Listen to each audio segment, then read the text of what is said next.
তৃণমূল কংগ্রেস জিতেছিল কালীগঞ্জ বিধানসভার উপনির্বাচনে। সেই উপনির্বাচনের ফলাফল বেরোনোর পর তৃণমূলের তরফ থেকে বিজয়োল্লাস করতে করতে বোমা ছোড়া হচ্ছিল এবং সেই বোমা ছোড়া হচ্ছিল সিপিআইএম এর সমর্থকদের বাড়ি লক্ষ্য করে, এমনটাই অভিযোগ উঠে এসেছিল।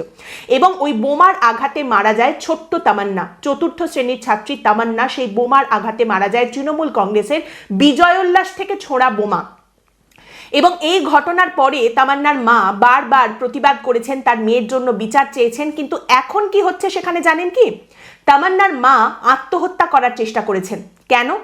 পরিবারের তরফ থেকে দাবি করা হচ্ছে তামান্নার মা সাবিনা বিবি তিনি আত্মহত্যার চেষ্টা করেছেন। তার কারণ দুষ্কৃতীরা ক্রমাগত তাদের হুমকি দিচ্ছেন, তাদের ভয় দেখানো হচ্ছে, প্রাণে মেরে ফেলার হুমকি দেওয়া হচ্ছে। একদিকে মেয়ে এখনো পর্যন্ত বিচার পায়নি, আরেকদিকে এই হুমকি। তার সঙ্গে এখনো পর্যন্ত পরিবারের তরফ থেকে দাবি করা হচ্ছে তামান্নার খুনের সঙ্গে যুক্ত বহু ব্যক্তি এখনো বাইরে, অভিযুক্ত যারা তারা এখনো অনেকে অধরা, কয়েকজনকে পুলিশ ধরেছে, বাকিরা এখনো বাইরে রয়েছে। এই সমস্ত কিছু মিলিয়ে গোটা বিষয়টা আর নিতে পারেননি সাবিনা বিবি এবং সেই কারণে তিনি আত্মহত্যার চেষ্টা করেন।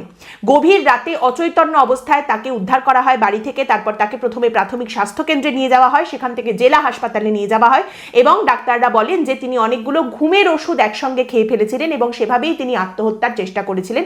সেখানে তারপর তার চিকিৎসা হয়। কিন্তু সেখান থেকেও সঠিকভাবে সুস্থভাবে আদৌ কি সাবিনা বিবি বাড়ি ফিরে আসতে পারবেন, এই প্রশ্নটাও উঠে আসছে। কেন বলুন তো? তার কারণ সাবিনা বিবিকে হাসপাতাল থেকে ছেড়ে দেওয়া হয়েছে এবং তার পরিবারের তরফ থেকে দাবি করা হচ্ছে সম্পূর্ণ চিকিৎসা হওয়ার আগেই, সাবিনা বিবি সম্পূর্ণ সুস্থ হওয়ার আগেই হাসপাতাল থেকে তাকে ছেড়ে দেওয়া হয়েছে এবং এর জন্য পুলিশের দিকে আঙুল তুলছে সাবিনা বিবির পরিবার।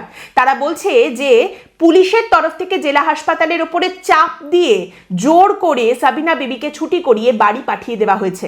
বাড়ি যাওয়ার পরে সাবিনা বিবি আবারও অসুস্থ হয়ে পড়েছিলেন, তারপর তার আবারও চিকিৎসার প্রয়োজন হয়েছিল। গত বছরের ঘটনা, তারপর এখনো পর্যন্ত পুলিশ এই বোমা কারা ছুঁড়েছিল তাদের সবাইকে ধরতে পারেনি।